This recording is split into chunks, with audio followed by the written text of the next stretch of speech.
Good boys and girls, please close this video. To the rest of the gangsta people who are looking for creative ways to terrorize the community, you're welcome.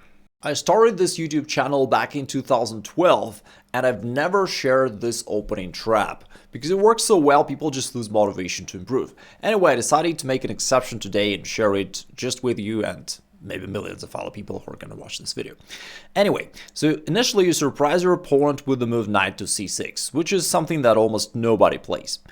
After that, in most cases, your opponents are going to play knight to f3. Here's their top choice. They're hoping for you to play e5, which will go back into their familiar territory, but not today. You're playing d5 instead, hitting this pawn on e5. In the vast majority of the cases, they're going to take it, and now they mistakenly think, oh, that's Scandinavian, I know this stuff.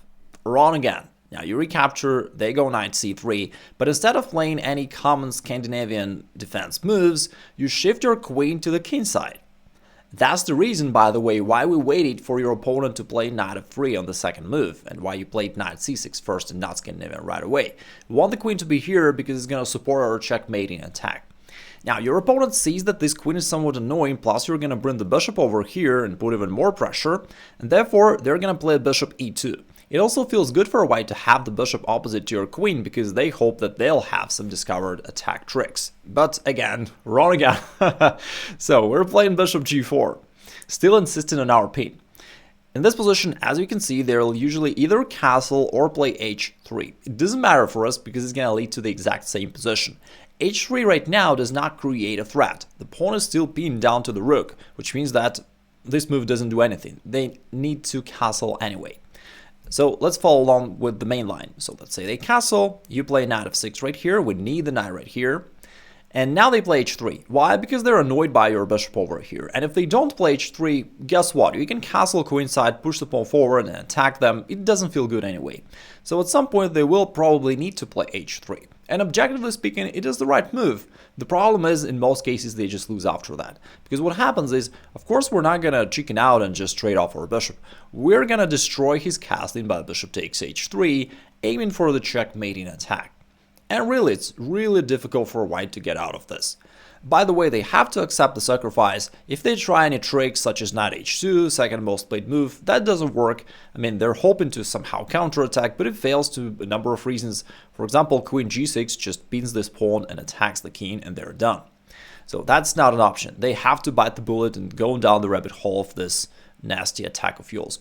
And after queen takes h3, we reached the point where theoretically, like, white can defend here. But the problem is, unless your opponent is a grandmaster and is capable of finding proper defensive moves, like a bunch of those moves in a row, like, you know, this is quite unreal for you to face in a real game. Like, in real, you see that the most played move, knight h2, by white, by far the most played move, almost 70% of players play this, is already wrong. And after that, the vast majority of the games are won by black. Let me show you how. At first, it seems like white is in control. With knight h2, they kind of start to cover their king somehow, but you play pawn h5, and this is somewhat like the fish and pole trap, the improved version, because you enforce it onto your opponent, whether they wanted this or not. Surely they didn't want it, but they're gonna have to deal with it. So h5 prepares knight to g4. They usually play bishop f3, which is already the final mistake. They hope to play bishop g2 and kick off your queen, which is a nice idea overall, but they're just too late. Because you play that move knight g4, that threatens queen h2 checkmate in 1, and if they trade on g4, whether they capture with the bishop or with the knight, doesn't matter. In both cases, that's going to open up the h-file. So let's say they take by the bishop, which is slightly better, but it doesn't change anything because they're losing. Now this opens up your rook, and now you're stacking heavy pieces along the h-file, and you're going to play queen takes h2 or queen h1, checkmate. So that is it. If they try to run away, providing some escape square, that only delays things for, you know, a couple moves, and there are different ways for you to finish the game. The quickest is queen h3 check, and now if the king goes back to g1, that's queen h1 checkmate, all right? So that's the standard thing. And if the king goes to e2, there's knight to d4. And funnily enough, there are thousands of games that ended exactly this way. So you can have this fancy checkmate by a knight. Now we know that bishop to f3 loses to our main attacking idea, knight to g4. What else could they try? d3 is a better try. d3 prepares the move bishop f4, which is going to support this knight. And therefore, the move knight g4, although possible, does not win the game in this case, because instead of trading here, they can play bishop f4. Of course, some of your opponents won't find this move, they'll still trade and lose, but if they're capable of finding this move, they're in control. Therefore, instead of knight g4 immediately, I recommend that you simply take away this opportunity for your opponent by playing pawn e5. This looks like a very standard opening move, pawn to e5, quite often black plays it on the first move, but here it takes away this square, therefore bishop f4 is no longer an option, and in most cases is going to lead to basically the same checkmating pattern with knight to g4 on the next move. So after white plays whatever, let's say bishop g5 or any other move, you now play knight to g4. As we already know if by trades, we happily open up the h-file and checkmate them along the h-file. If they go back with knight to f3, by the way, that is also a very common pattern to know here. We'd love to play queen h2 checkmate, but the square is covered by the knight. Therefore, we do want to distract this knight from f3, and we do this by going knight to d4. This is useful to remember because it works across different sub-variations of this gambit. And now, whether they take on d4 or whether you take there, we achieve the goal, we distract this knight from f3, and then we play queen h2 checkmate.